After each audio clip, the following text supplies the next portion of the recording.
Break के बाद एक बार फिर आपको खुशामदीद कहते हैं। मैं हूं जावेद इकबाल और मेरे साथ फौजिया यज़दानी मौजूद हैं। जैसे कि अपने प्रोग्राम वोट पाकिस्तान के पहले हिस्से में हमने आपसे अर्ज़ किया था कि आज पंजाब की सियासत और पंजाब में जो इंतखाबात की सूरत हाल है उस हवाले से हम आपसे बात कर रहे हैं। NA 62 हल्का नंबर से लेके NA 76 तक और जो सूबाई हल्के हैं वो PP 27 से PP 58 तक जो हम शहर ज़्यादा कवर कर रहे हैं उसमें गुजरात, वज़ीराबाद, हाफिज़ाबाद, मंडी भाउद्दीन, सियालकोट और नारोवाल शामिल हैं। यहाँ पे जो एक इंतखाबी माहौल है, यहाँ की जो सियासत है वो किस तरह आगे बढ़ रही है, इस पर हम आज बात कर रहे हैं। इससे पहले कि हम अपने मज़ीद मेहमानों का तारुफ करवाएं या हम डिस्कशन का आगाज़ करें, यहाँ के अवाम क्या सोचते हैं ये हम आपको बताते हैं। तो हम आपको ये बताते हैं कि सियालकोट, नारोवाल और वज़ीराबाद के जो अवाम हैं उनकी क्या तवक्कुआत हैं इन इंतखाबात से। मैं इलेक्शन कमीशन से पूरी उम्मीद करता हूं कि वो एक शफाफ इलेक्शन जो है ना वो इस मरतबा उसको प्रोसीड करेंगे। जो भी जमात जीते, मसला ये है कि उन्हें अवाम के लिए जो भी काम कर रहा है अवाम के लिए काम करना चाहिए, अवाम को इसका फ़ायदा होना चाहिए और मईशत की बहाली के लिए ये इलेक्शन फ्री एंड फेयर होना बहुत ज़रूरी है। इसी दफ़े वोट डाला था, इस दफ़ा भी डालना है इंशाअल्लाह और अच्छी पार्टी है उसको वोट डालना है। देखिए कि वोट कास्ट करना सबका फंडामेंटल राइट है और ये जो अभी मुतवक्को इलेक्शन है और इसमें मुझे उम्मीद है कि इंशाल्लाह जब ये इलेक्शन होते हैं और पाकिस्तान की आवाम के लिए काफ़ी फलाह बहबूद के मामला किए जाएंगे और ये रवायत भी चलती रही है कि जमहूरी निज़ाम में आवाम की फलाह के लिए ही जितने भी काम किए जाते हैं आवाम की फलाह के लिए ही किए जाते हैं और तमाम तर सियासी जमातें जो है मेरे लिए काबिल एहतराम है और आपने सोच समझ के भी वोट कास्ट करना है और हक के लिए वोट कास्ट करना है। पार्टियों को मंशूर आते तो बहुत हैं, लेकिन अपने जो मंशूर में जो बातें करते हैं इनको चाहिए कि उसके ऊपर अमल दरामद भी करें ताकि मुल्क में कोई बेहतरी आए। ठीक है, और मैं इंशाल्लाह वोटर हूँ और वोट का सही तरीके से इस्तेमाल करूँगा। जो मुझे अच्छा उम्मीदवार लगेगा मैं उसके हक में अपना वोट कास्ट करूँगा। जो भी इस मुल्क के लिए आए वो बेहतर से बेहतर आए, तो मैं चाहता हूँ कि हमारे लिए भी अच्छा हो, आपके लिए भी अच्छा हो। वोट सिर्फ पाकिस्तान वास्ते होएगा और किसी वास्ते नहीं। जो पाकिस्तान की बेहतरी वास्ते काम करेगा वोट असा उन्हें दे रहा है। तीन चीज़ें चाहिए हमारे मुल्क में। सबसे पहले स्टेबिलिटी, उस चाहे आप माशी ले लें, सियासी ले लें और या दिफाई ले लें। उसके बाद आवाम की रिलीफ, जिस लिहाज से महंगाई जा रही है आवाम को रिलीफ मिलना चाहिए। ये दो चीज़ें बहुत ज़रूरी है। उसके बाद मुल्क खुद ब खुद तरक्की करना शुरू कर देगा।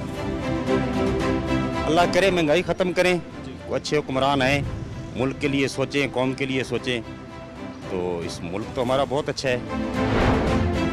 सब आवाम की तो यही भरपूर कोशिश होती है कि कोई भी हम वोट कास्ट करें और एक ऐसा पॉलिटिशियन सेलेक्ट हो जो कि आम आवाम के लिए काम करे। और लास्ट 75 ईयर से यही सब कुछ चल रहा है और वोट हम इसी उम्मीद के साथ कास्ट कर रहे होते हैं कि वोट क्योंकि कौमी फरीज़ा है, इसे अदा करना चाहिए और हम बड़े गुड फेथ के साथ कर रहे होते हैं। और अल्लाह करे कि ये 75 ईयर्स के बाद पाकिस्तान में भी कोई रेवोल्यूशन चेंज आए जो कि आम पब्लिक के लिए काम करे।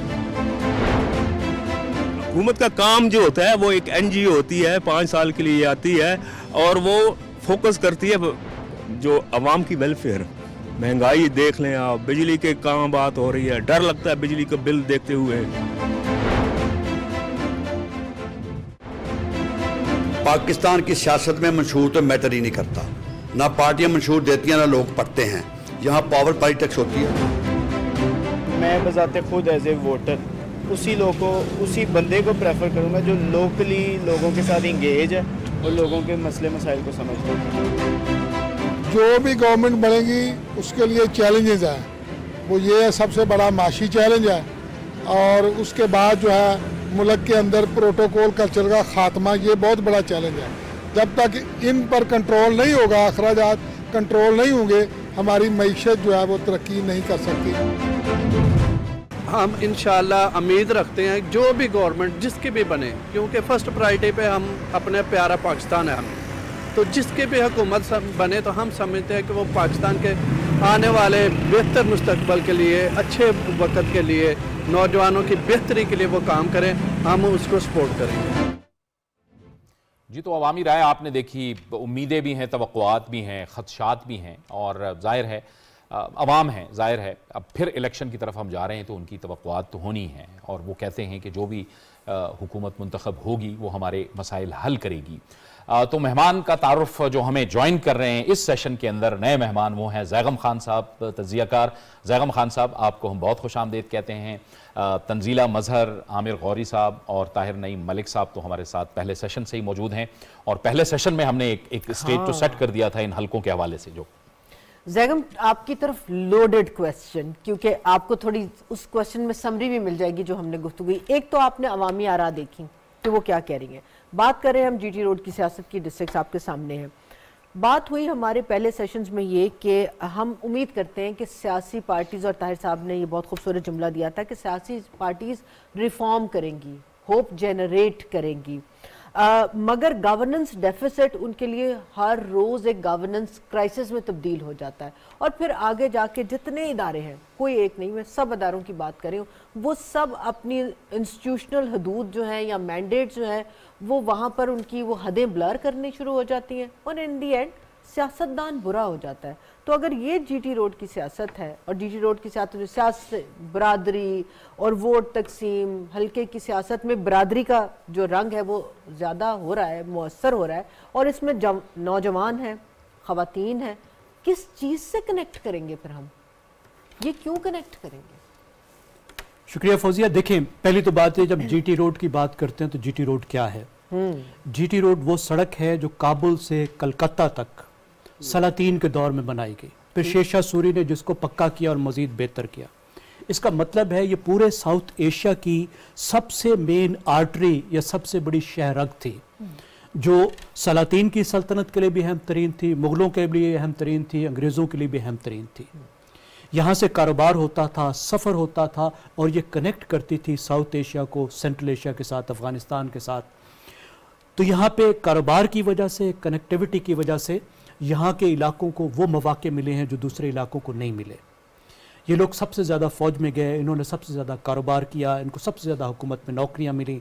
जब पाकिस्तान बना तो सनती जो तरक्की था उसका भी मरकज़ ये इलाके थे। तो हम किसी आम इलाके की बात नहीं कर रहे, पाकिस्तान के इंडस्ट्रियल हार्टलैंड की बात कर रहे हैं, पाकिस्तान के एक ऐसे इलाके की बात करें जो सियासी तौर पर बहुत बाशऊर है। अभी आप देखिए, आम लोगों से हम बात कर रहे थे, वो क्या अल्फाज इस्तेमाल कर रहे थे, मईशत, पावर पॉलिटिक्स की वो बात कर रहे थे, प्रोग्राम की वो बात कर रहे थे, यूथ की वो बात कर रहे थे। अब एक तरफ ये लोग हैं, और दूसरी तरफ जो आपने बताया, जो आयरनी है कि क्या लोग, ये यहाँ के लोग जो हैं वो सिर्फ बिरादरियों पर वोट देते हैं। ऐसे इलाके में भी बिरादरी की सियासत होती है।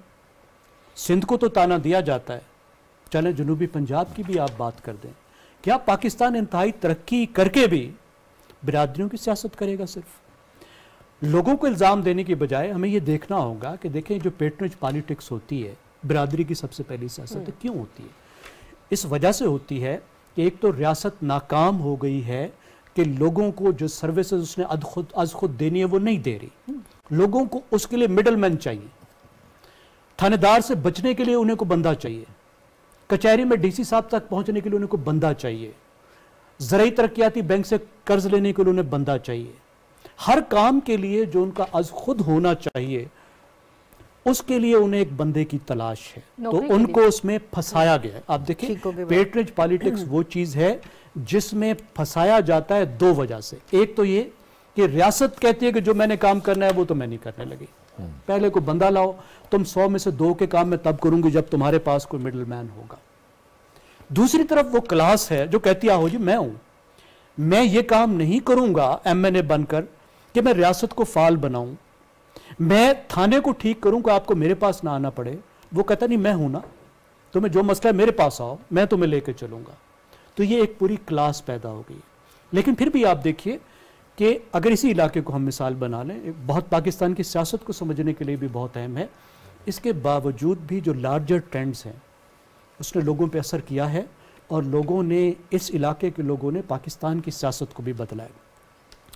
1970 में ये इलाका जुल्फ़िकार अली भुट्टो का पीपल्स पार्टी का गढ़ बना। क्यों बना?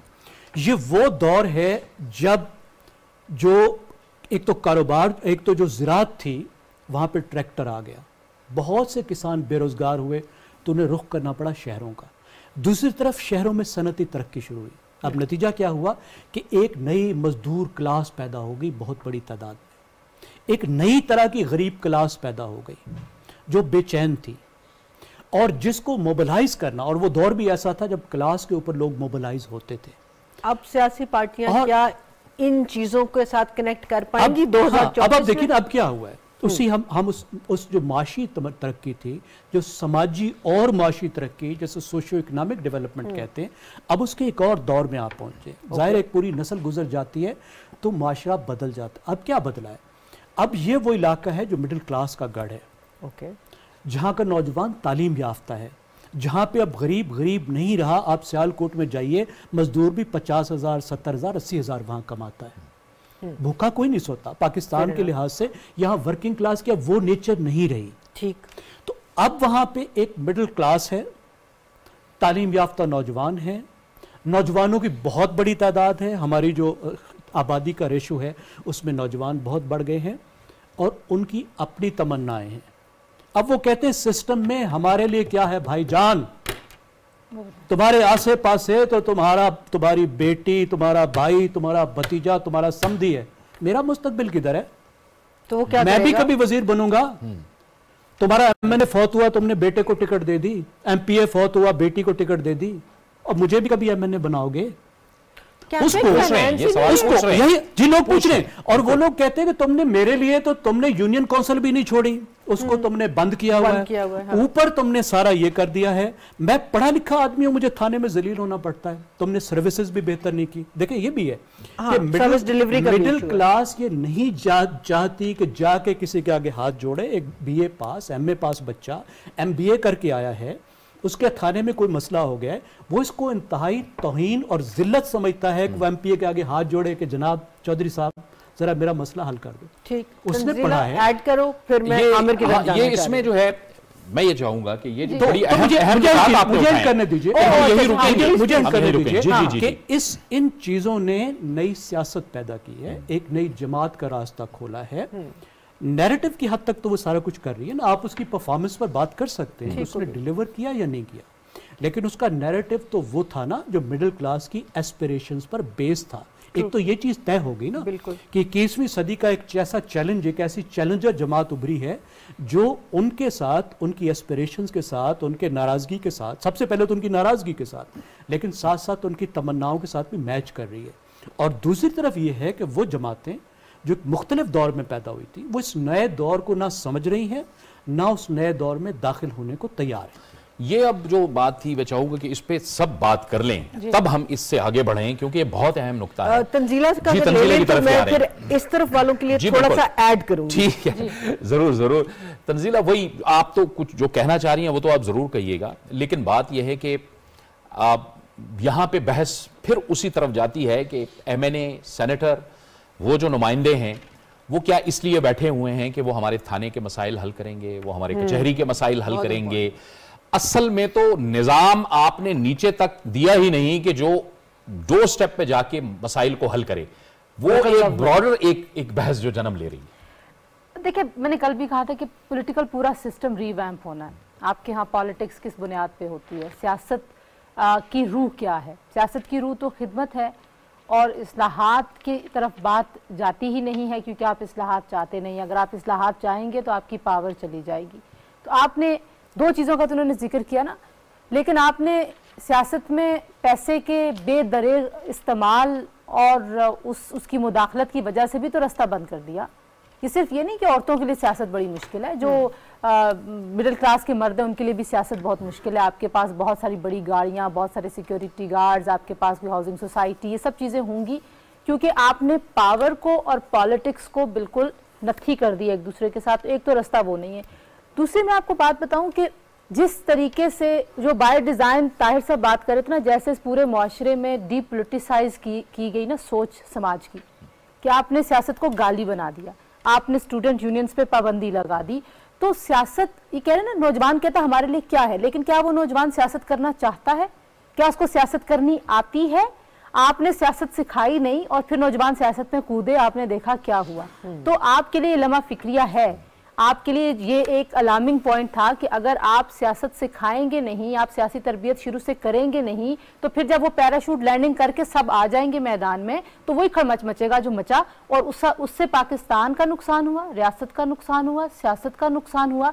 मसला ये भी है कि आपको ग्रास रूट लेवल के ऊपर पॉलिटिक्स को अलाउ करना पड़ेगा, इंडिजिनस ऑर्गेनिक जो लीडरशिप है उसको अलाउ करना पड़ेगा, आपको लीडर्स बनाने पड़ेंगे। आप देखिए जीटी रोड की सियासत की हम बात करें, यहाँ पे शख्सियत परस्ती इतनी ज्यादा है, बड़े बड़े इंटेलेक्चुअल लोगों को मैंने देखा, लेकिन वो भी अपने लीडर के सामने ऐसे ही मतलब ये सिर्फ सिंध का या उसका कल्चर की बात नहीं है, यहाँ पे भी वही है कि आप वो हाथ जोड़ देते हैं और आप कहते हैं कि आप ही सब कुछ हैं।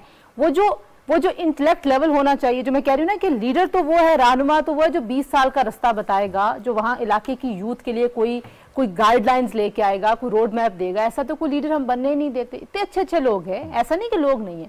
तो आपने ना तो लोकल बॉडीज के निज़ाम में यकीन रखा आपने, ना आपने स्टूडेंट यूनियंस को अलाउ किया, ना अब मैं यूनिवर्सिटी में अपने भाई को भेजते हुए जब ये कह रही थी कि आपने सियासत और मजहब पे बहस नहीं करनी, तो मेरा दिल दुख रहा था कि आप जहाँ पे लोगों का वर्ल्ड व्यू ब्रॉडन करने के लिए बच्चों को भेजते हैं, हमारे मुल्क में हम मना करते हैं कि आपने इस इशू पे बहस नहीं करनी।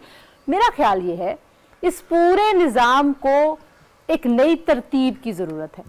सियासत को और सियासतदान को जितना रगेदा गया है, जितना उनको डिसरिगार्ड किया गया है, इसको अब इस सिलसिले को ख़त्म होना चाहिए। बड़ी रुकावटें हैं ये जो ऑर्डर पे तैयार करना है ना कि आप मोहब्बत का इजहार पहले करते उसके बाद ऑर्डर पे तब्दीलियां करना शुरू हो जाते हैं, इस तरह से इस मुआशरे ने आगे नहीं बढ़ना।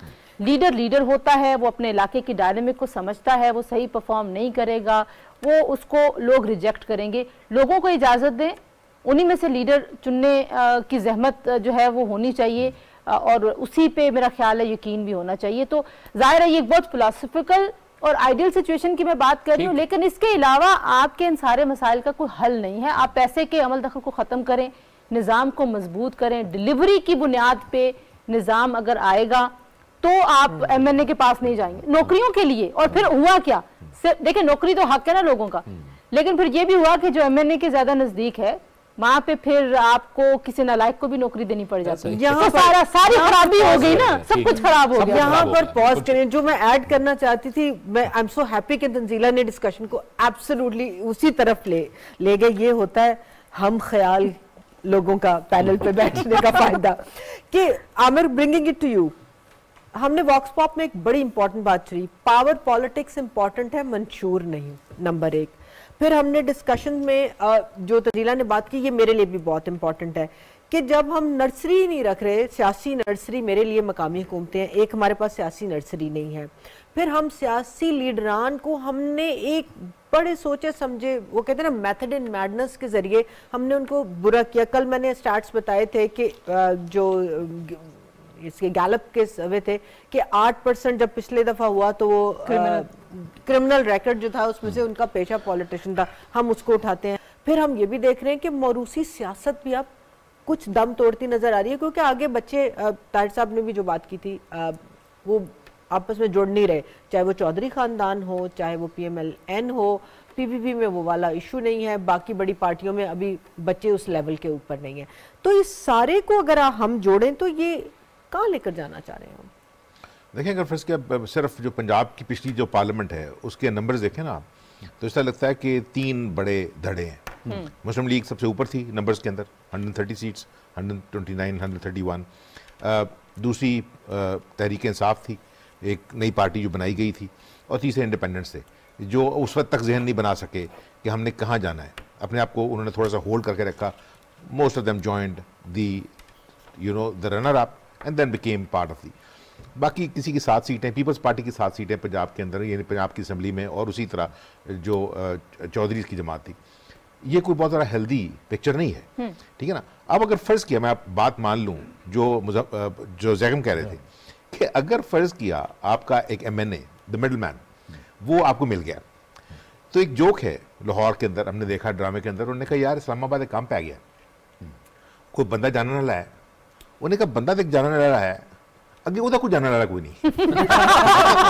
अब मसला ये है कि आप MNA हैं, MPA हैं, बैठे हैं असेंबलियों में, लेकिन आप अपोजिशन में हैं, तो गवर्नमेंट जो है वो आपकी बात नहीं मानेगी। तो इसका मतलब है कि जो पब्लिक रिप्रेजेंटेशन है उसकी इज्जत नहीं होगी। ये जो पिछले 10-12 साल की पॉलिटिक्स है, बल्कि उसको 20 साल ही कर लें हम, उसमें अगर फ़र्ज़ किया वो तमाम लोग जो MNAs बन गए हैं, MPs बन गए हैं, या उनको उम्मीद है कि वो बनेंगे, अगर उनकी ख्वाहिश ये रही हो कि हम अपने वोटर को नज़र ना आएँ, अपने लीडर को नज़र आएँ, तो वो तो टेलीविज़न पे फिरते रहते थे और हम उनको रहनुमा बना के पेश करते रहे। और रहनुमा ऐसा तो था, उन्होंने कहा सर अगर गल होवे लीडर तक तो मैं उत्थे जाना है, मुलाकात ही नहीं होती, मुलाकात करा दो। मैं कहा आप अपनी पार्टी के अंदर मतलब बड़ी पोजीशन रखते हैं, रहनुमा है तो। लेकिन देखें, coming back to the serious debate, पिछले 60 साल के अंदर जो नई क्लास है ना, जिसको हम उस तरह डिस्कस नहीं कर रहे, वो ये है कि मार्शल एंड सिविल ब्यूरोक्रेसी। ये मेजॉरिटी ऑफ दिस ये बड़ा बैंड है, दे कम फ्रॉम रिलेटिवली पुअर और लोअर मिडिल क्लास फैमिलीज की। क्यों? इनके पास ना तो ज़मीन होती है और ना इनके पास इंडस्ट्री होती है। इनके पास क्या तरीका है कि पढ़ लिख के एक इम्तहान देंगे और उसके बाद दे विल बेसिकली कुछ ना कुछ क्लेम करेंगे। अगर वो तमाम लोग आहिस्ता आहिस्ता इतने पावरफुल हो गए हैं कि उन्होंने जो सियासी क्लास है उसको ना सिर्फ गंदा करने में कामयाबी हासिल की है, बल्कि अपनी मर्जी से नई सियासी क्लासेस बनाने की कोशिश की है, चाहे वो अयूब खान के जो है 80,000 बेसिक डेमोक्रेट्स हों, या जो मजलिस शूरा है ज़ियाउल हक की, या जो फिर लोकल गवर्नमेंट का निज़ाम खड़ा करने की कोशिश की जनरल नकवी के ज़रिए मुशर्रफ ने, ठीक है ना। उनकी ख्वाहिश क्या है? वो ये है कि जो तमाम लोग पॉलिटिक्स के ज़रिए या अपनी पावर के ज़रिए, जो पैसे की पावर है उसके ज़रिए पॉलिटिक्स में ऊपर चले गए हैं और अब इनकी बात नहीं मान रहे, उनको कर्टेल किया जाए। उसकी क्या नए लोग, अब उनकी एक्सेप्टेंस जो है ना वो उस तरह नहीं हो सकती फौरी तौर पे जिस तरह एक उस शख्स की है जिसने 30 साल लगा दिए हैं। और हम ये कहते रहे हैं इन तमाम लोगों से, चूंकि मुलाकातें तो सारों के साथ रही हैं, कि देखें आप लोग आते हैं एक टेनोर बेस के ऊपर, दूसरा आदमी ज़िंदगी में बैठा हुआ है, उसके पास उसको पता है उसकी फैक्ट्रियाँ चल रही हैं, उसको पता है ज़मीनें पैसे आता रहेगा। अगर मैं किसी एक छोटे ज़िले का हूँ और मैं पढ़ लिख गया हूँ और मैं मतलब मिडिल क्लास से ताल्लुक़ रखता हूँ, क्या मैं पब्लिक रिप्रेजेंटेटिव बनना भी चाहता हूं या नहीं बनना चाहता? ये जो आपकी डिबेट है ना कि ले जाएं उसको, उनका ले तो जाते हैं, वहां पे क्या रेडी मटेरियल मौजूद है जो ये सारा काम करना चाहेगा? ठीक है ना, कि उसको समझ है पॉलिटिक्स की। एक और दूसरी चीज जो है इसमें एलिमेंट, ये बहुत एकेडमिक डिबेट हो जाती है जैसे हम इससे बात करते हैं कि देखें पिछले 30 साल में अगर आपने जौक दर जौक MBAs क्रिएट किए हों प्राइवेट एजुकेशन के जरिए, एक ऐसे मुल्क में जिसमें बिजनेस नहीं है, वहाँ बिजनेस ग्रेजुएट्स क्या करेंगे? मार्केट सैचुरेट हो गई। वो तमाम लोग जो अच्छे बिजनेस स्कूलों से थे उन्होंने उससे जो है स्टार्ट किया, जो बेचारे नीचे वाले लोग थे उनको उसका 1/3 भी नहीं मिला, 1/4 भी नहीं मिला, 1/10 भी नहीं मिला तनख्वाह की सूरत में। उसी तरह फिर उन्होंने कहा जी हम कंप्यूटर वाले जो है बच्चे बनाएंगे, ये सारे बाहर चले जाएंगे। सारी की सारी जावेद और फौजिया, देखें किसी मुल्क ने अगर चलना है तो उसका जो पैसे की आमदोरफ्त है ना, दैट मैटर्स द मोस्ट। अब पाकिस्तान को आप देख लें कि पाकिस्तान के जो मजदूर हैं अब वो पूरे पाकिस्तान की कमाई से ज्यादा पैसे बाहर से भेज रहे हैं। ठीक है ना, कोविड में तो 31 बिलियन तक चले गए, हम समझते हैं चले 30 बिलियन पर रोक लेते हैं उसको। पाकिस्तान की टोटल एक्सपोर्ट्स जो है वो 27-28 बिलियन से ऊपर नहीं जाती, जो मर्जी फिगर्स कर लें आप। इसका मतलब है कि जो बाकी पैसे हैं पाकिस्तान को वो कहाँ से लेने पड़ते हैं? अपने दोस्त मुल्कों से। दोस्त मुल्क कौन है जो हमें मतलब कर्जे दे दें, ठीक है ना, वो इंटरनेशनल अदारे। तो सवाल ये पैदा होता है कि अगर पाकिस्तान के पास पैसे ही नहीं है और सियासतदान जो हैं जब उनको आप हुकूमत देंगे भी और उन पे इल्ज़ाम ये लगाएंगे कि ओहो इनके पास तो बड़े पैसे थे, इन्होंने पाकिस्तान के लिए क्या किया, सवाल ये नहीं है। सवाल ये है कि अगर फ़र्ज़ किया एक सोसाइटी जो है वो ऑर्गेनाइज तरीके से नहीं बढ़ रही और रियासत जो है उसके पास अब वो मीन्स मौजूद नहीं है कि वो सारे गरीबों को सरकारी स्कूल दे सके, यानी मैट्रिक तक मुफ्त तालीम दे दे, सरकारी हेल्थ दे दे, ठीक है ना, ये सारी चीज़ें एक्सपेक्ट हैं। इसीलिए आपके जिन लोगों की आवाज़ सुनाते हैं उन बेचारों की ये डिमांड नहीं है कि मुझे लोकल लेवल पे काउंसलर बना दें। वो कह रहे यार मुझे सांस लेने की ना इजाज़त दे दें, मेरी रोटी पक जाए, मेरा बच्चा अगर फ़र्ज़ किया उसको मैंने मर मर के किसी तरह पढ़ा दिया है, BA करा दिया। किसी ज़माने में मैट्रिक होता था, अब लोग कहते हैं BA कर जाएगा। यहाँ मास्टर्स वाले लोग बेचारे फिर रहे हैं क्लर्क बनने के लिए, ठीक है ना। और उस सूरत में उनको भी शामिल कर लें कि 40,000 रजिस्टर्ड मदरसों से निकलने वाले जो नौजवान मर्द हैं उनके लिए कोई नौकरी नहीं है। आप मुझे बताएं पिछले 40 साल में एक बच्चा जो सिर्फ मदरसे से निकला हो, वो पाकिस्तान की सिविल सर्विसेज का, पाकिस्तान की आर्मी का, पाकिस्तान की प्रोविंशियल सर्विस का, पुलिस सर्विस का अगर मेंबर बनाओ, किसी बैंक में मैनेजर लगाओ, बाहर जाके उसने नौकरी कर ली हो माइक्रोसॉफ्ट में, एक बच्चा बता दें मैं आपके हाथ पर दोबारा जो है ना चलें इसको गुफ्तगू को हम आगे बढ़ाते हैं और बहुत से नुकात आ गए हैं। फौजिया की बात नहीं, मलिक साहब से भी हमने पूछना है। एक ब्रेक की तरफ हम जा रहे हैं, एक ब्रेक लेंगे और ब्रेक के बाद गुफ्तगू को आगे बढ़ाएंगे।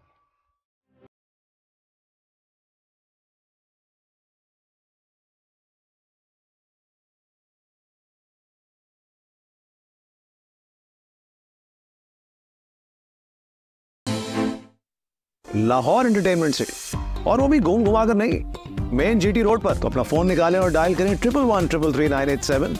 Lahore entertainment city, happiness lives here.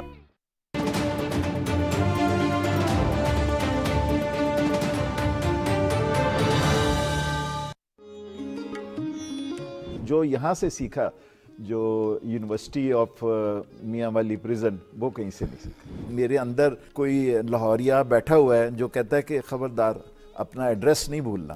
तनकीदी इजलास के अंदर ऐसे लगता था कि दस्तों गरेबा होंगे, बाद में टी हाउस में आके वो इकट्ठे मिलके चाय भी पीते थे। I believe in non violence, लेकिन कभी कभी मेरे हाथ में खुजली होती है।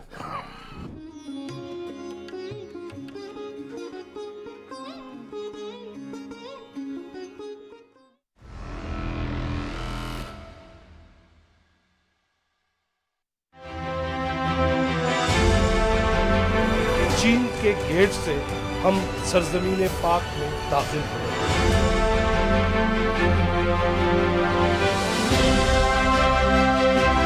दरगाह बनाई जा रही है जो दुनिया की तीसरी सबसे गहरी है। शाह अल्लाह दिता कहते हैं बुद्धा ने यहाँ पे इस गार के अंदर अपनी जो भी इबादत थी, इस हवाले से ये बड़ी तारीखी जगह है। अब तो हमारे यहाँ भी इलेक्शन जो है वो करीब है। कितना करीब है? बहुत करीब। बड़ी जामे कल्चरल पॉलिसी है जो बेस करती है हमारे एक इंतहाई एनविएबल कल्चरल हेरिटेज पे। जो 9 साल हो जाएंगे हमें, हमने उनकी शक्ल नहीं देखी। कुरान फरमाता है कि आओ उन कॉमन चीजों पे इश्तराक कर लेते हैं जो हमारी तुम्हारी। तक न जले दीप शहीदों के लहू से, कहते हैं कि जन्नत में चरागा नहीं होता।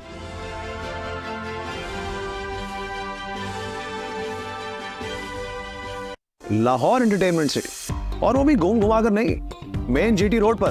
बस 3, 5, 10 मरला और 1 कनाल का प्लॉट लिया और हो गई एंटरटेनमेंट शुरू। तो अपना फोन निकालें और डायल करें 11133987। Lahore entertainment city, happiness lives here.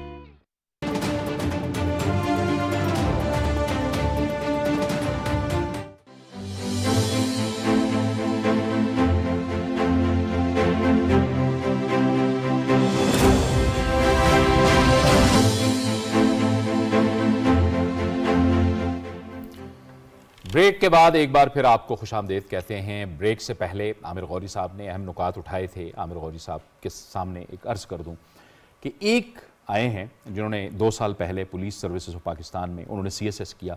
उनकी इब्तदाई तालीम मदरसे से हुई और उसके बाद वो आगे गए और उन्होंने पढ़ा और फिर मतलब तालीम वाले तो शख्स जो हैं वो इस वक्त जो है बहुत ज्यादा हैं। हाँ, मैं बताना नहीं चाहता कि और कौन है। अच्छी बात है, आप कह रहे हैं कि जदीद तकाज़ों के मुताबिक जो है वो होनी चाहिए, इसमें कोई शक नहीं है।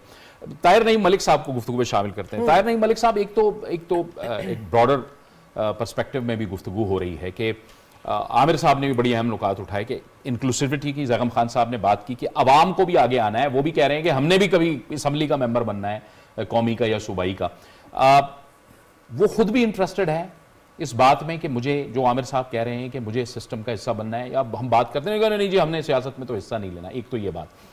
दूसरा फिर वो जो जिन हल्कों की हम बात कर रहे हैं वो भी अहम है कि वहाँ हम देख रहे हैं कि जो गुफ्तगू हमने की कि वहाँ काम भी हुआ एक दूसरे के मुकाबले में, और पावर पॉलिटिक्स भी है, और वहां पे खिदमत में भी मुकाबला है इन हलकों की जहां पे हम बात कर रहे हैं। बिल्कुल ठीक। बस आपका कोई सवाल तो नहीं? नहीं, मैं चुप। अब ये है कि मैं चुप रहूंगी। आपका ये सवाल बड़ा रेलेवेंट है और मैं समझता हूँ कि जो ज़ैगम खान साहब ने तजिया किया, देखें एक बात तो ये कि एंट्री बैरियर्स हमने लगाए हैं ना। पॉलिटिक्स और इकोनॉमी की एसेंस क्या है? कंपटीशन। जब आप कंपटीशन को निगेट कर दें तो लोग फिर सियासत से मायूस हो जाएंगे। क्या और उनका काम लाइनों में खड़े होकर सिर्फ वोट डालना है? क्या वो डब्बे में के अंदर उनकी पर्ची नहीं जा सकती? तो इसलिए वो एंट्री बैरियर्स हमें तमाम इदारों की तरफ से नज़र आते हैं। पॉलिटिकल पार्टीज भी इदारे होते हैं, वहाँ भी एंट्री बैरियर्स। जब वो लोकल बॉडीज़ का गला घोंटते हैं, और ये दलील दी जाती है, देखें जी इंतखाबात जो तंजीला कह रही थी लड़ना महंगा अमल है, पैसे का, रिसोर्स का, आज़ाद बरादरी का, तो जो सेनेट में आपके पास सीटें, आपने किसी कारकुन को जो 2.5 मरले में रहता है, जिसके पास मोटरसाइकिल है, आपने टिकट दिया, वहाँ आपने मुख्तलिफ सिगरेट वाले को, तेल वाले को, पत्ती वाले को, रियल एस्टेट सेक्टर के नुमाइंदों को आपने सेनेट में हर पार्टी में दे दी। ऐसे आपने क्यों नहीं एक जेन्युइन नजरियाती वर्कर को, एक नौजवान को टिकट दिया? दूसरा जो मिडिल क्लास एस्पायरेशन की बात है, बड़ी अहम बात है, अपवर्ड सोशल मोबिलिटी होती है। अगर एक टीचर का बेटा आर्मी चीफ बन सकता है बगैर उसकी सिफारिश के, एक आम आदमी का बेटा वकील बन के जज बन सकता है और चीफ जस्टिस बन सकता है, तो सियासत में भी क्या वजह है कि हमजा यूसुफ जिसका बाप जो है वो स्कॉटलैंड गया और आज वो वहाँ वजीर आजम है। मुझे एक मिनट मैं ये कहूँगा कि सादिक खान जो हैं, जिनके वालिद बस ड्राइवर थे, वो लंदन के मेयर हैं, 27 नेशनैलिटी इन्होंने उन्हें वोट दिया। सईदा वारसी बासर है, ये है यूके की डेमोक्रेसी की स्ट्रेंथ। हम उसको मुआवजा नहीं करते, लेकिन ये सिस्टम चलता जाए तो उसमें अपवर्ड सोशल मोबिलिटी भी है और आम आदमी के लिए बढ़ने के आगे मौके। अब जब सियासी पार्टी है वो एक कमरे के अंदर मुख्तलिफ सोए लोगों को ओहदे दे देते हैं, ये जो सोया हुआ है ये यूथ का ओहदेदार है, ये खवातीन का है, एक माइनॉरिटीज वाला बाहर रह जाता है। ठीक है, माइनॉरिटीज वाला बाहर रह जाता है क्योंकि वो दूसरे किसी मजहब का बंदा होता है। तो जब इस तरह आप पॉलिटिकल पार्टीज को चलाएंगे, लोकल बॉडीज नहीं होंगी। और सबसे बड़ी बात जो डीपॉलिटिसाइजेशन की इन्होंने की, आप लीडरशिप में इन्वेस्ट करते हैं, ये कह तो दिया जाता है कि नौजवान हमारा मुस्तकबिल है, क्या हम मुस्तकबिल पे इन्वेस्ट कर रहे हैं? मैं खुद यूनिवर्सिटी प्रोफेसर हूँ, मेरी यूनिवर्सिटी में भी जो स्टूडेंट दाखिला लेके आता है उससे पहले हमें स्टैम्प पेपर लिखवाते हैं कि तुम किसी पॉलिटिकल एक्टिविटी में हिस्सा नहीं लो। तो जो कि मैं समझता हूँ कि आइन की भी खिलाफ वर्जी। तो आपको सियासत माशरे में, जमहूरियत में जड़ें पकड़ने के लिए सिर्फ इंतखाबात का नाम नहीं, उन स्पेसेस को ओपन करना पड़ेगा। जो स्पेसेस बंद हैं उन स्पेसेस को ओपन करने के लिए हमें आवाज़ उठानी पड़ेगी। और यही जो ट्रांसफॉर्मेशन हुई है कि ये 1980s में जब ट्रेड यूनियन और जब स्टूडेंट पॉलिटिक्स उसके दरवाजे बंद कर दिए गए, तो उनकी जगह कौन आए? वो सियासत आपकी पेजेरों पे चली गई।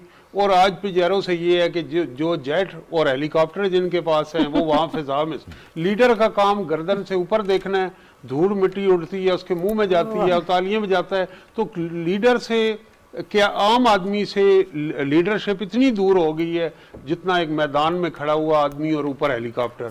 उसको आवाम की सतह पे लाने के लिए ये जो एंट्री बैरियर्स हैं और ये अपवर्ड सोशल मोबिलिटी खोलनी पड़ेगी। दूसरी जो इन्होंने बात की, एक लास्ट ऐड करके मुझे दे दीजिए कि मैं आप लोगों की गुफ्तगू में नहीं बोला, ये सियासतदान का काम है सिमत देना।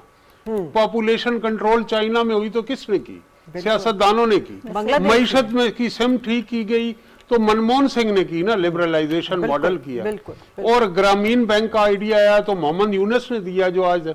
तो सियासत जब होगी, सियासत पॉलिटिक्स इज द की। अब नौजवान आते क्यों नहीं? आप मुझे बताएं कि एक वजीर आजम की जो कुर्सी है उसके साथ जितना कड़ा एहतसाब है इस पाकिस्तान में किसी और ताकतवर कुर्सी पे बैठने वाले का है। मीडिया से लेके बिजनेस टाइकून से लेके जिनका मुकदमात में नाम की पटी भी नहीं चैनलों पे चल सकती, क्या किसी और का है? तो क्यों ना नौजवान डरेंगे? यहाँ जिसको दिलो जहां अजीज उसकी गली में जाए क्यों? तो ये बहुत हिम्मत हौसले की स्टूडियो के अंदर बैठ के बात करना। और एक दफा आप सियासतदान के शूज में जाएं, आपको पता चले कि सियासत किस चीज का नाम है, क्या अमल है। मतलब मजा आ गया ताहिर साहब। ज़ैगम की तरफ गुफ्तगू और फिर तंजीला। मैं एक चीज ऐड सिर्फ करना चाह रही हूँ, क्योंकि मैं आप दोनों की तरफ एक क्वेश्चन फेंकना चाह रही हूँ। एक ट्रस्ट डेफिसिट भी आया पूरे सिस्टम पे, इसको हम इग्नोर नहीं कर सकते। ओवर एंड ओवर एक लाइन मुझे इजाजत दे दे। जो पावर पॉलिटिक्स की बात की एक बंदे ने इस जगह खड़े होकर क्यों की? देखें, आप मिठाई भी मंगवा रहे हैं और परवेज इलाही आखिरी वक्त तक उधर हैं, फिर उन्हें फोन कॉल आती है और इधर से उधर एक पट्टी चलती है, आप पार्टी में शामिल हो जाते हैं, दूसरी पट्टी चलती है, दूसरे कमरे से निकल जाते हैं। तो इसको लोग इस चीज को माइंड कर रहे हैं। आप देखें कि यहाँ पे मियां नवाज शरीफ की जब लीडर बने, लोटा करेसी की टर्म आई और पिछले 2-3 इलेक्शंस में जिन लोगों ने दबाव के तहत सियासी वफादारियां तब्दील की, उनको चेंज किया। अब जो डेटा है आप देखें कि पंजाब में जो अब तो उस पार्टी के कैंडिडेट आजाद हो गए, पूरी बात ठीक है, मैं जुमले के लिए रुक गई थी, काम की बात सुन लेंगे आप लोग। 71% नए उम्मीदवार आए थे जो टिकटों से और इंतखाबी निशान से आपने महरूम होगी पर 71% नए उम्मीदवार आए हैं। और उसमें ये भी वजह है कि 74% पुराने उम्मीदवार छोड़ भी गए, तो नए उम्मीदवार आ रहे थे, इलेक्टेबल्स का रोल कम हो रहा था, तो हमने एक और ब्रेक लगाया। मैं सिर्फ ये कहती कि जो ट्रस्ट डेफिसिट है ना, कि सियासी फैसले कोई और करता है और वोट से कुछ नहीं होता, सिलेक्शन है, ये एक बयानिया बन गया। आप देखें कि अब इस दफा नौजवान क्या इस बयानिए के खिलाफ प्रैक्टिकली आएंगे बाहर या नहीं आएंगे। और अगर आपने ये बहुत इनकलाबी सोच है और वक्त की जरूरत भी है, लेकिन अगर उस इनकलाब की डोर आपने किसी गलत हाथ में थमा दी तो फिर आपके मुल्क का जो हाल होगा वो इससे भी ज्यादा बुरा होगा। ये Zaigham again Tanzila is reading my mind, I swear कि ये जो खुद साख्ता सियासी मज़ाहमत के इस्तियारे बना देते हैं या लीडरान अपने आप को, एक मुझे तो लगता है अभी तक तो कोई ऐसा हमने सियासी लीडर नहीं देखा जो मेरे नज़र से जिसने बड़ी मज़ामती सियासत की हो, मगर अब जो बन रहे हैं वो एक्चुअली वेपनाइज्ड सोशल मीडिया की वजह से बन रहे हैं, जो कल आमिर ने बहुत अच्छे तरीके से एक्सप्लेन किया था कि हम वेपनाइज कर रहे हैं। तो वो वेपनाइज कर रहे हैं मज़ाहमत को as a to torpedo a system, एक ये बड़ी इंपॉर्टेंट बात है। तो इसके ऊपर अगर आप बात करें, और दूसरी बात यह कि जिस बेल्ट की हम बात करें यहाँ पर ख्वातीन लीडरान भी कदावर हैं जो इंतखाबात में जिन्होंने हिस्सा लिया और अभी भी ले रहे हैं, चाहे वो फिरदौस आशिक अमान हो, सायरा अफजल तारड़, नौशीन इफ्तिखार, कैसरा इलाही, जो मेरा ख्याल यही है कि पीटीआई की लिस्ट में उनका नाम मौजूद है मगर शायद उनके पेपर एक्सेप्ट नहीं हुए, सुमेरा इलाही हैं, मनाज अकबर अजीज हैं। तो ये सारे मिल के वोटर मोबिलाइज कर सकेंगे या वेपनाइज्ड सोशल मीडिया हावी होगा, जो इस बार बहुत एक इसको थ्रेट समझा जा रहा है बिल्कुल इन इंतखाबात के अंदर कि कुछ भी हो सकता है, फेक न्यूज, डिसइंफॉर्मेशन। देखिए इस वक्त जो डिजिटल टेक्नोलॉजी है क्योंकि नई आई है, और मैं समझता हूँ पूरी इंसानी तारीख का ये तीसरा बड़ा इनकलाब है अगर मैं कम्युनिकेशन के मीडिया के एंगल से देखूँ, लेकिन आप पूरी तहजीब के हवाले से भी देख सकते हैं। जब इंसान ने लिखना सीखा था, जब इंसान ने कागज़ पे छापना सीखा था, किताब अखबार को छापना सीखा था, और जब डिजिटल टेक्नोलॉजी आई तो ये बड़ी बड़ी तब्दीलियाँ लाती है। ऐसी तब्दीली नए नए ख़तरात लाती है और काफ़ी टाइम लगता है उसके साथ हमें एडजस्ट होने में। हम उससे गुज़र रहे हैं, कोई शक नहीं। लेकिन आपने जो टारपीडो की बात की, और हमारे नाजरीन जानते होंगे टारपीडो वो गोला होता है जो जहाज़ को फेंका जाता है, बहरी जहाज़ को, और उसके अंदर सुराख करके वो जहाज़ को गिराता है। मसला ये नहीं है खाली कि टारपीडो बड़ा तगड़ा है, मसला ये है कि आपका जहाज वैसे ही रस्ट कर चुका है, गल चुका है, उसकी लकड़ी गल चुकी है, उसका लोहा गल चुका है, वो पैसे ही नीचे जा रहा है, उसके ऊपर जितने मलाह हैं वो 70 साल के हैं। तो भाई वो तो वैसे डूबने को क्या, टारपीडो क्या है, उसको तो टारपीडो का बच्चा भी डबो देगा। तो सिर्फ मसला ये नहीं है कि हम एक खतरे की बात करते रहे कि एक पार्टी गलत सियासत कर रही है, उसके लड़के गालियां दे रहे हैं। गालियां क्यों दे रहे हैं यार? सबसे पहली बात यह है कि आप जिससे भी इख्तलाफ करें, देखिए मेरे साथ कोई बिल्कुल अनरीजनेबल बात करता है, गुस्से में होता है, मैं उससे इत्तफाक नहीं करता, मैं कोशिश करता हूं उसके जज्बात को समझूं, उसके जज्बात से आइडेंटिफाई करूं। उसको जब मैं जवाब देता हूं तो पहली बात मैं करता हूं कि देखें मैं आपके जज्बात को समझ सकता हूं, लेकिन मेरे ख्याल में मेरी ये राय है। मतलब हम कहते हैं कि पाकिस्तान की 60% पॉपुलेशन पागल हो गई है, उसको कुत्ते ने काट लिया है, छत पे चढ़ के उन्होंने भौंकना शुरू कर दिया है, उन्होंने मीनार पाकिस्तान से छलांगे लगानी शुरू कर दी हैं, फांसियों पे खुद को लटकाना शुरू। For God sake understand their emotions, खुद को तो देखो। जो उनको गालियां देने वालों को गालियां बक रहे हैं और अब पैसे दे दे के काम वो खुद करवा रहे हैं, ये तो देखो कि what is wrong with you, why they are angry with you. गलत बात कर रहे हो कि जरूर पार्टी आपके मद्दे मुकाबिल जो खड़ी हुई है बहुत बुरी पार्टी होगी जी, ठीक है ना जी, काबिल की औलाद होगी, मुझे बताओ उसकी जगह कैसे बनी? तुम डूबे हो तो उसकी जगह बनी है ना। आप स्टैटिस्टिक्स उठाकर देखिए, 2008 के बाद जैसे जैसे पीपल्स पार्टी का वोट बैंक नीचे गया, पीटीआई का वोट बैंक ऊपर गया। तो वो क्या वजूहात थी जिसकी वजह से पीटीआई पीपल्स पार्टी अनपॉपुलर हुई है? हमें पता नहीं है जरदारी साहब की पॉलिटिक्स का, इस पे मैं जरदारी साहब की मशहूरी। फिर 2013 के बाद जो फिर मुस्लिम लीग नवाज ने मजीद जगह उनके लिए पैदा की है, आप उसको भी तो देखें ना। मतलब आप ये तो देखिए, हम जिस पार्टी की बात कर रहे हैं 70 साल से कम का कोई लीडर ही नहीं है सिवाय इसके जो फौत हुआ। ये बात आपने बड़ी है भाई, आप अपने अंदर तब्दीली, रेजिलियंस। ठीक, पॉइंट ये है कि अगर आप इसको गलत समझते हैं तो उसके मुकाबले में अपनी सियासत को मजबूत करें, अपनी माशरत को मजबूत करें, अपनी पार्टी को मजबूत करें, अपने आप को तब्दीली के काबिल बनाएं, अपने आप को वक्त के साथ हम आहंग करें, तब आप इनके सामने जो बुरे ट्रेंड्स हैं उनके सामने जो आपके ख्याल में बुरे हैं खड़ा होने के काबिल होंगे। अच्छा, इसमें एक अहम बात जो मैं ऐड करना चाहूंगा इसमें कि आप 60% की बात कर रहे हैं ज़ैगम खान साहब, लेकिन हम उनको एड्रेस नहीं कर रहे जो कि तमाम के तमाम यूथ जो है वो ऐसा सोच रही है या वो गालम गलोच कर रही है। हम सवाल ये उठा रहे हैं कि एक सेगमेंट ऑफ द यूथ है ना, बड़ा एक काफी सेगमेंट ऑफ द यूथ है जो कि बगैर किसी सोचे समझे मामलात को, यानी जायज तनकीद सियासी जमातों पे, सियासी शख्सियात पे, निजाम पे गलत कर रहे हैं, बिल्कुल होनी चाहिए। मैं कह रहा हूं कि वो गलत कर रहे हैं, आप उनके इमोशंस को समझें, वो क्यों गलत कर रहे हैं, उन रीजंस को दूर करें। मैं बिल्कुल उनके साथ इत्तेफाक नहीं कर रहा, मैं ये कह रहा हूं कि उनके इमोशंस को तो समझें। और Aamir please just one word कि ये जो इमोशंस को समझने वाली बात है ना, गलत कह रहे हैं, इसमें पेड एंगर भी है। जी, बहुत अहम बात आपने कही है, और जिसके जाहिर है जो कि बिल्कुल पब्लिक भी हो चुका है ना, जो सबको पता है। देखिए, दोनों मॉडल जो है ना, जो एडवांस डेमोक्रेसीज हैं उसमें इस्तेमाल हुए हैं। हमने देखा कि जिस वक्त जो टर्न ऑफ द सेंचुरी था, उससे पहले Clinton very young when he became the president of the most powerful country in the world. Tony Blair very young when he became the prime minister. अभी French president. Obama very young when he became, ठीक है ना। हमारे साथ भी ये हुआ था। Bhutto was 51 when he was hanged. Okay. Benazir Bhutto was around about 54, 55 when she was taken away from us. Nawaz Sharif was late 40s when he was removed first time.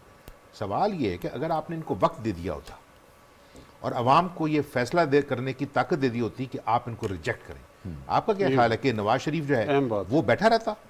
यानी उसके अंदर इतनी ताकत थी कि जो निज़ाम आसपास काम कर रहा है वो उन सारों को टॉर्पीडो कर देता? नो।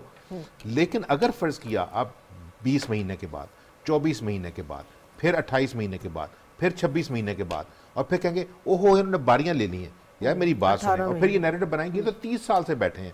ऐसे करते हैं बेनज़ीर भुट्टो, ठीक है, 20 महीने 24 महीने, बिल्कुल ये प्राइम मिनिस्टर नहीं, यस, फिर बाहर नवाज शरीफ 24 महीने 26 महीने, फिर 3 साल। उन्होंने कहा 30 साल में किसको आपने काम करने दिया है? जहां तक यूथ की बात है, जो नौजवानों का लीडर बना था, he was 67 when he was brought in. Yes. तो अगर फर्ज किया जिस वक्त उसने जो भी कामयाबी हासिल की थी अपने फील्ड में और जो कुछ उसने बना के दिया था आवाम को पब्लिक की फंडिंग से, ठीक है ना, I was part of his funding campaign in Europe, in Pakistan. सवाल ये है कि आप देखते हैं कि आप उस हीरो के पीछे लगे हुए थे। Why? Because he was asking for something good when he joined politics. और उसकी पॉलिटिक्स हमने देखी 20 साल, मैंने कहा यार ये नेगेटिव पॉलिटिक्स है, ठीक है ना, इस वजह से कि आप पाकिस्तान के लिए कुछ नहीं करना चाह रहे, आप किसी बंदे को गिराना चाह रहे हैं। इसलिए उसके नैरेटिव में नवाज शरीफ ये जरदारी वो, उसने कहा यार भूल जाओ ना उनको, वो निकल चुके हैं। You are the prime minister with what 32.6% vote. तो इसका मतलब है कि 68% पाकिस्तान ने आपको वोट नहीं दिया।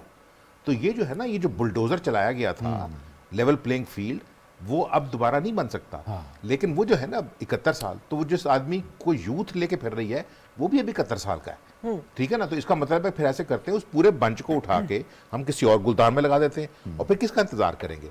इस वक्त बाइडन कितने साल का है, ठीक है ना। मतलब लोग ये कह रहे हैं कि ही इज न्यूरोटिक, ठीक है, उसको समझ ही नहीं आ रही। आप देखें मसला ये नहीं है कि क्या चीज है, हाँ चेंजेस हमारी जिंदगी में तो नहीं आएंगी, लेकिन अगर डेमोक्रेसी देखनी है आपने, अगर जहां चलती है तो फिर इस तरह करें कि पार्टीज को रिफॉर्म करें। पार्टीज जिससे सारे बैठ जाए उनको फैसला करें। देखें इंग्लैंड में ये होता है कि आप बहुत पॉपुलर लीडर हैं लेकिन आप इलेक्शन नहीं जीत सके। जीतने वाली जमात ने जो है वो 300 ले ली, आपने 252 ले ली। आपको पार्टी की लीडरशिप छोड़नी पड़ेगी, आपको पार्टी किसी नए आदमी को देनी पड़ेगी कि वो अगली दफा इलेक्शन जितवाए, जो अमेरिका में हो रहा है। ट्रंप ने क्या किया, उसने पूरी की पूरी पार्टी उड़ा के रख दी रिपब्लिकन, ठीक है ना, बिल्कुल किसके पैसे की बेस पे। अब वो दोबारा वापस आएगा तो क्या करेगा? मुझे अभी तक याद है अमेरिकन एम्बेसडर से हमने बात की, मैंने कहा तुम डिपार्टमेंट्स खत्म कर दो यार ये सारे, इसलिए कि तुम्हारा तो प्रेसिडेंट रात को ट्वीट कर देता है 3 बजे, तुम सारे जो है उसको डिफेंड करने पे लग जाते हो। उस एम्बेसडर के पता क्या वर्ड थे, उसने कहा mister Gauri we are now living in shrug the shoulder age, कि आप हमारे से पूछते हैं कि की कर रहे हैं तो ऐसी करने को सानों की पता, सानों की पता।